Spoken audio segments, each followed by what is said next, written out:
कि क्या कांग्रेस अभी भी सरकार और हेमंत जी के पीछे पूरी तटस्थता के साथ खड़ी है।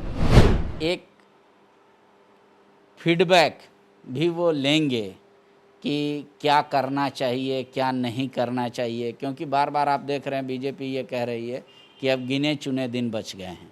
कुछ और देखने को मिलता है, आप राष्ट्रीय पार्टी हैं फिर भी संगठन का विस्तार नहीं करते, और पिछले कई सालों से ये सिलसिला जारी है, कई प्रदेशीय अध्यक्ष से जारी है।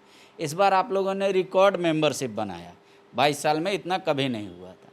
फिर भी क्यों पार्टी सिर्फ प्रवक्ताओं के भरोसे रहना चाहती है? क्या बाकी सारे पोस्ट सिर्फ दिखावे के होते हैं? झारखंड में वर्तमान जो राजनीतिक हालात हैं उससे हर कोई वाकिफ है, लेकिन इस बीच प्रदेश अध्यक्ष का जाना, सोनिया गांधी से मिलना और फिर प्रदेश प्रभारी का झारखंड आना 2 दिन के लिए, क्या इसके संकेत सिर्फ संगठनिक हैं या कुछ और भी मायने रखेगा? हमारे साथ कांग्रेस के प्रदेश प्रवक्ता राजीव रंजन जी हैं। कब आ रहे हैं आपके प्रभारी और उनका क्या क्या शेड्यूल है? देखिए, 4 तारीख को प्रभारी महोदय का आगमन झारखंड हो रहा है और 1 बजे से 3 बजे तक वो जो कोऑर्डिनेशन कमेटी बनाई गई थी स्टेट लेवल की, उसकी बैठक में हिस्सा लेंगे।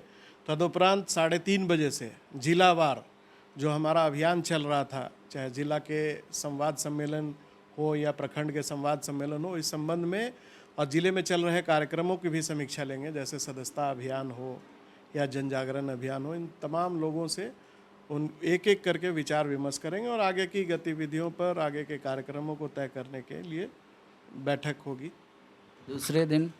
दूसरे दिन भी 10 बजे से लेकर के 3 बजे तक ये बैठक आहूत है।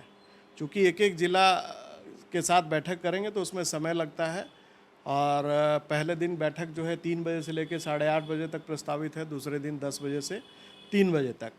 इसके बाद वो शाम 6:40 पर दिल्ली रवाना हो जाएंगे। मेरा ये कहना है कि आप लोगों ने कहा कि राज्य में आचार संहिता है, इसलिए संवाद कार्यक्रम में मंत्री और हमने प्रभारियों को मना कर दिया है ताकि इसका गलत मैसेज ना जाए।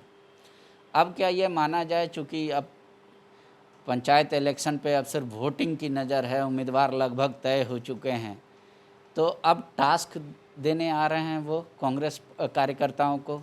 ये बिल्कुल संगठन का आंतरिक मामला है और माननीय प्रभारी महोदय हमारे प्रदेश कांग्रेस मुख्यालय में बैठक करेंगे। उनका कहीं भी जाने का कोई कार्यक्रम नहीं है, इसलिए आचार संहिता का मामला बनता ही नहीं है। हम लोगों ने तो आदर्श आचार संहिता के एक एक बिंदुओं को देखते हुए पहले ही ये निर्णय ले लिया था, और जिसकी जानकारी भी हम लोगों ने प्रेस वार्ता के माध्यम से आपको मुहैया करा दी थी। लेकिन अभी जो राजनीतिक हालात हैं इस पे चर्चा तो ज़रूर करेंगे, प्रभारी हैं तो स्वाभाविक है कि अगर हम राजनीतिक दल का संचालन कर रहे हैं तो राजनीतिक जो हालात हैं, समसामयिक विषय हैं, ऐसे कई विषय होते हैं जिन पर बैठक और तमाम राज्य स्तरीय नेताओं के साथ मुलाकात के दौरान चर्चा स्वाभाविक बनता है। तो हम इससे इनकार भी नहीं करते हैं कि स्वाभाविक रूप से उनकी चर्चा होगी और पहले से भी होती रही है। लगातार आपने देखा कि पिछले 5 तारीख को ही जो जिला संयोजकों के साथ उनकी बैठक हुई, उसमें भी राजनीतिक हालात पर चर्चा हुई। कांग्रेस तटस्थ रहेगा। अध्यक्ष का दौरा 2 बार हुआ, इस दौरे के दौरान भी उनकी राजनीतिक हालात पर चर्चा हुई। तमाम जो नेता जाते हैं वो राज्य के राजनीतिक हालात की चर्चा अपने प्रभारी से करते हैं। मेरा ये सवाल है कि क्या कांग्रेस अभी भी सरकार और हेमंत जी के पीछे पूरी तटस्थता के साथ खड़ी है? दूसरा मेरा सवाल ये है कि क्या एक फीडबैक भी वो लेंगे कि क्या करना चाहिए क्या नहीं करना चाहिए, क्योंकि बार बार आप देख रहे हैं बीजेपी ये कह रही है कि अब गिने चुने दिन बच गए हैं।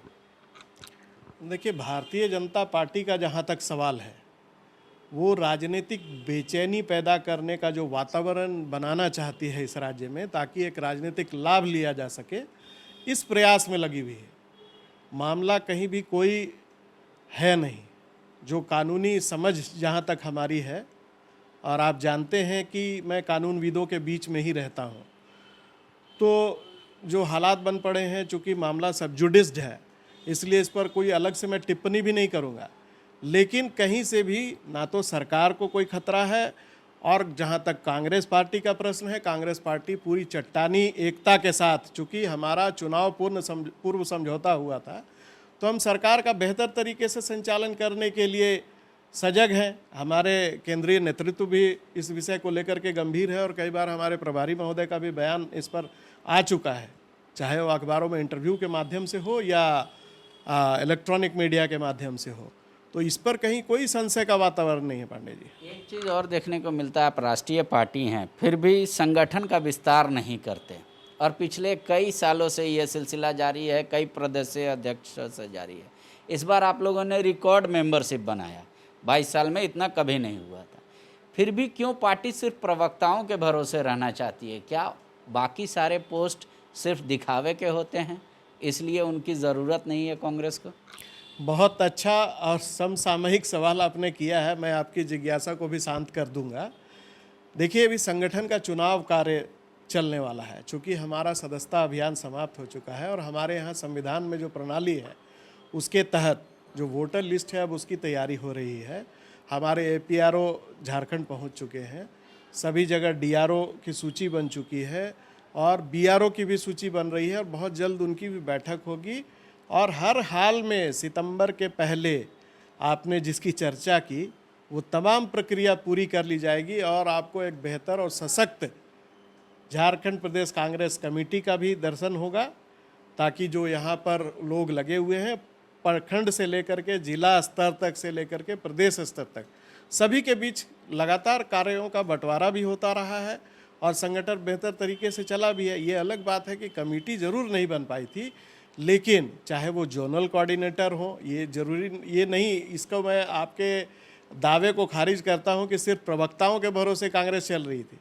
हमारे यहाँ जोनल कोऑर्डिनेटर भी थे, हमारे यहाँ विधानसभा के प्रभारी भी थे, हर कार्यक्रमों के निमित्त अलग अलग प्रभारी बनाए गए थे, चुनाव के निमित्त क्लस्टर बना करके उनके प्रभारी बनाए गए, बूथ कमेटियों का निर्माण हुआ। तो ये नहीं कहना ठीक होगा कि सिर्फ प्रवक्ताओं के भरोसे ही झारखंड प्रदेश कांग्रेस कमेटी चल रही थी। एक मेरा आखिरी सवाल ले लीजिए आप। मेरा ये सवाल है कि आप लोग जिस तरीके से कह रहे हैं कि भाई हम लोग कैंपेन ड्राइव चलाएं और मेंबरशिप किया, आपसे इनके राजेश ठाकुर से पहले जो प्रदेश अध्यक्ष थे उन्होंने कहा था कि हम कार्यालय भी खोलेंगे हर जगह। क्या उसकी स्थिति आप बता पाएंगे कि कितना जगह आपको ज़मीन मिल पाया, कितना कार्यालय और खोल पाएँ जिला में या प्रखंडों में?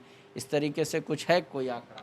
देखिए, हमारे अध्यक्ष चाहे डॉक्टर रामेश्वर उरांव हो, चाहे वर्तमान अध्यक्ष श्री राजेश ठाकुर जी हो, इन तमाम लोगों के जहन में ये बातें हैं। ये हमारे ज़रूर कमेटी भी बनी थी उस दरमियान, लेकिन कतिपय कारणों से चूँकि सदस्यता अभियान और अन्य कार्यक्रमों में लोग व्यस्त हो गए।